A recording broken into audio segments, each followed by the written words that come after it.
So here's the syllabus for Intro to Computers and Their Uses, section 20793. That's the lecture. And of course, we have 20794 for the lab component. All assignments will be on the 20793 Canvas course. So labs will be there, homeworks, projects, quizzes, etc. We'll go into detail about grading in just a second. So as I mentioned before, I'll be your instructor. You can reach me at my email.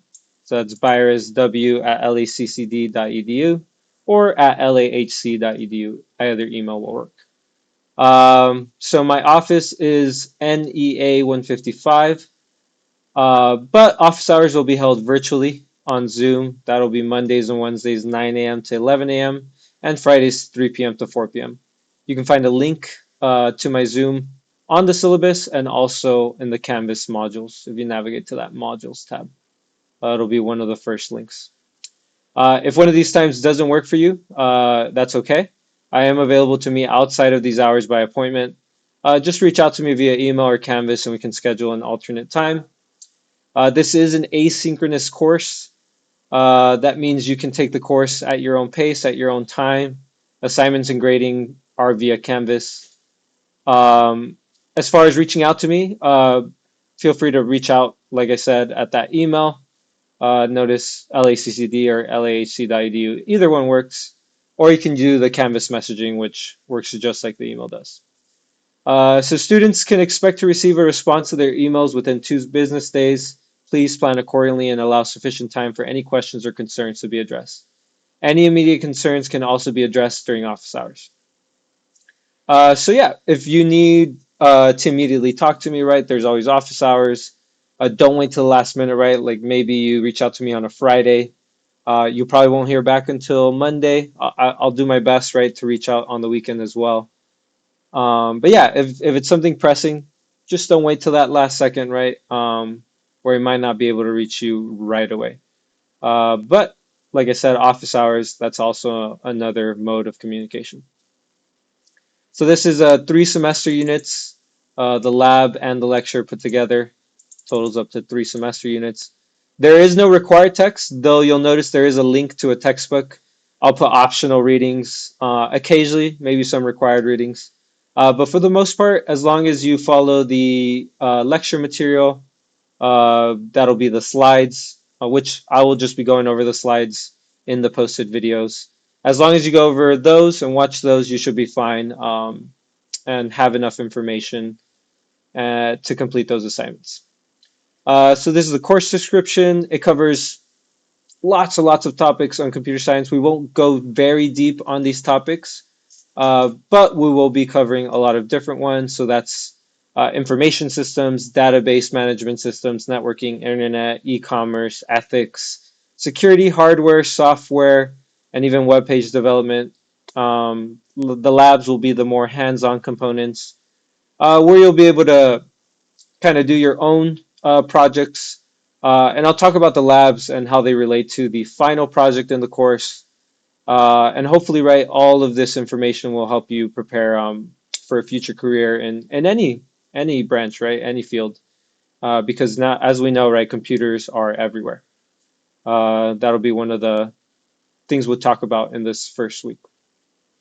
Uh, Keep in mind these important dates: last day to enroll, last day to drop without a W, and then last day to drop with a W, and then last day to drop with a refund. Make sure to reach out to the student services offices, right, if you have more specific questions or concerns. Yeah, just use these as a reference, but make sure, right, to always double check with student services. So course evaluation, this is the stuff most students care about. So this is going to be the grading criteria. We have discussions. We have homework, both worth 15%. Quizzes, also 15%. Lab component will be 30%. I'll be aiming for one lab a week, one quiz a week, and one homework or discussion assignment a week. And then we'll have a cumulative project. I thought of doing an exam, but I think we're going to just keep the final project. My goal with the labs actually will be they'll build up to that final project. So everything you do in the labs will help you complete that final project. So it's kind of like you'll be working on that final 25% as we go through the course. So make sure, yeah, to do your best on the labs, work hard, um, follow directions, right? Submit good work because it's going to save you time in the end for that final project. And then some teaching policies, no-show policy, make sure to complete the introductory discussion assignment. Just want to make sure, right? This is an online course, so I want to make sure that everyone that's enrolled is participating. So that's kind of that initial requirement to show that, yes, not only are you enrolled, but you're also participating in this course. You may be dropped, right, if you don't complete the assignment. If you anticipate any difficulty submitting before the deadline, just reach out and we can definitely discuss some solutions. I want to be flexible. I know things can come up. But yeah, of course, always, always, always reach out if you have any issues. So yeah, like I said before, and this is district policy, if you are uh, guilty of non-attendance in the course, you may be dropped. So if you don't submit assignments for 2 consecutive weeks, that's considered a non-attendant student. So make sure, again, if you have any trouble submitting assignments, just reach out. I will try to be as flexible as possible. Late work policy, all assignments must be submitted by the specified deadline. However, I understand that unexpected situations may arise. So if you need to submit an assignment past the deadline, just reach out. Just provide a valid reason, right? Don't feel like it needs to be extremely serious, right? Like hospital serious. I know there's a variety of things that can prevent you, right, from submitting an assignment. So just reach out. Don't be afraid. Don't think anything is too small. The worst that we can do is talk about it, and maybe I say no. But like I said, I'll try to be as flexible as possible. Of course, district academic dishonesty policy. Don't cheat, right? You'll be missing out on your own learning. I want to see your voice, your work, your assignments. At the end of the day, if you cheat, right, you're missing out on a lot of learning, like I said.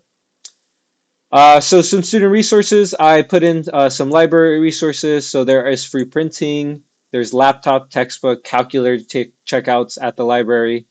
You can even reserve study, presentation, and conference room. This is all available to students and is included in your tuition, right? You pay for these services, so make sure to take advantage of them. That's something I wish I did better when I was at UCLA and Pomona. So yeah, make sure to take advantage of that. This is all stuff that y'all pay for. There's even research assistance, right? So if you ever do have a writing assignment, not just in my class, right? You can always go to the library and ask for some help.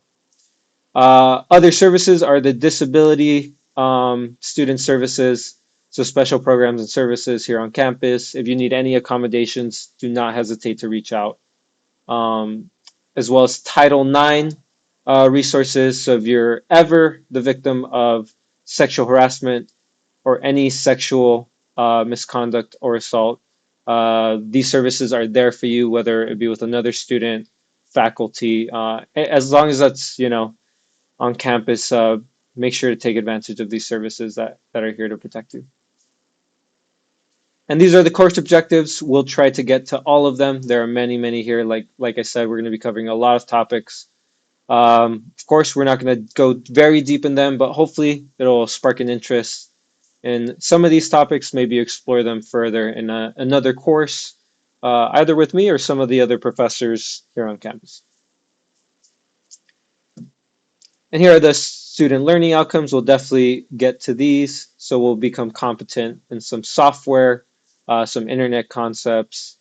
We'll demonstrate knowledge in computers, technology, their role in business, security, some of the concerns when it comes to privacy. We'll be covering a lot of topics. So for this first week, for those of you that are curious, it'll be just a course introduction and we'll kind of introduce the world of technology. I'll be covering a little bit of history. It's a bit 50% from the textbook, 50% things I've compiled for you that I thought you might be interesting about computers. So yeah, this course has no prerequisite knowledge. So if you don't know much about computers, you're in the right place. We'll be covering all the way from zero. to every single, almost every single topic you can think of related to computers.